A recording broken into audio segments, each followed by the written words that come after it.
Уходящий год выдался насыщенным и по спортивным событиям и достижениям. Северная Осетия провела несколько масштабных турниров, а наши спортсмены становились победителями российских и мировых соревнований. В будущем году для наших атлетов будут создавать еще больше возможностей. Сейчас уже, к примеру, ведется работа по будущей реконструкции стадиона «Спартак». Будут строить и новый современный дворец спорта. Подробнее обо всем в материале моего коллеги Хеда Гаплиева.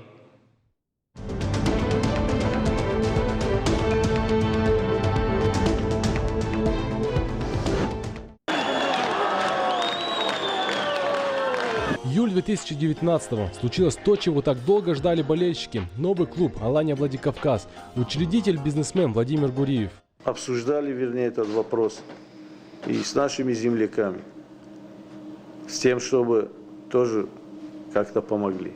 И здесь я хочу большое спасибо сказать Владимиру Валерьевичу и Данилу Владимировичу за то, что они вошли в положение республики. СМИ пестрят заголовками. В Осетию вернулся большой футбол. В сентябре Владикавказский клуб принимал столичный ЦСКА. Центр Владикавказа окрасился в красно-желтые цвета. Автобусы с футболистами провожают на игру бурными овациями. Стадион заполнен до отказа. Среди болельщиков и футбольный блогер из Москвы Красава.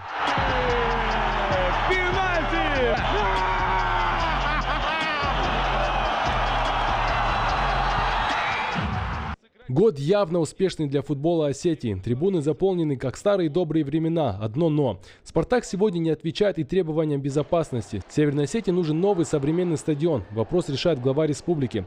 На встрече с Дмитрием Медведевым достигнута договоренность о масштабной реконструкции. Работы начнутся уже в следующем году. В 2020 году из федерального бюджета на реконструкцию республиканского стадиона «Спартак» выделено 550 миллионов рублей. В 2021 году республика получит 1 миллиард 128 миллионов рублей. Распоряжение подписано председателем правительства России Дмитрием Медведевым. Работы будут проводиться в рамках госпрограммы развития физической культуры и спорта.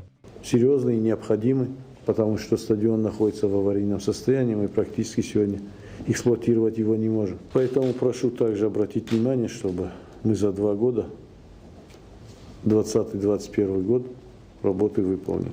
Развитию футбола в Осетии будет способствовать и детская академия футбола. Строительство идет полным ходом. Открытие запланировано на 2020 год. Мы должны к 1 августа успеть закончить все строительные работы. И не только строительные, но и вопросы, которые связаны с оснащением этого комплекса. Это и футбольные поля, необходимая инфраструктура должна быть создана для того, чтобы отобранные дети могли полноценно заниматься футболом. Особое внимание и вольной борьбе, самому популярному виду спорту. В этом году Владикавказ принял сразу несколько масштабных турниров. Международный турнир «Алан» уже 3-й раз собирает атлетов со всех стран мира. Более 300 борцов вышли на ковер республиканского манежа. На трибунах прославленные спортсмены и олимпийские чемпионы. Колоссальная ответственность перед доверием народа, перед любовью народа к нашему виду спорта и перед теми традициями. Тем более, что Вячеслав Зельмиханович всецело разделяет ту концепцию, стратегическое направление по развитию нашего вида спорта. Этому нужно соответствовать. Увы, манеж не может вместить всех болельщиков. Руководство республики принимает решение. Во Владикавказе построить новый дворец спорта. Вячеслав Битаров поручил разработать проектно-сметную документацию. Это не просто желание, а необходимость нам такого дворца спорта, где бы умещалось не менее 5000 зрителей. Хотя я считаю, этого будет мало, потому что очень много желающих побывать на таких соревнованиях. Поэтому я обратился с соответствующей просьбой к президенту. В следующем году должен появиться еще один объект – тренировочный центр. Состоять комплекс будет из нескольких блоков – спортзал с трибунами, зал с тренажерами и зал для занятий кроссфитом. Будут бороться борцы тяжелого веса. А в этом зале тренировки уже проходят. В центре борьбы братьев Таймазовых созданы все условия для подготовки. 30 юных борцов до 17 лет будут жить и тренироваться в этом центре. Настоящий праздник. Спасибо Артуру Таймазову, который пригласил нас всех сюда из разных видов спорта. Но мы все объединены одной семьей, вот, чтобы прославлять свою страну, свой регион, свой город.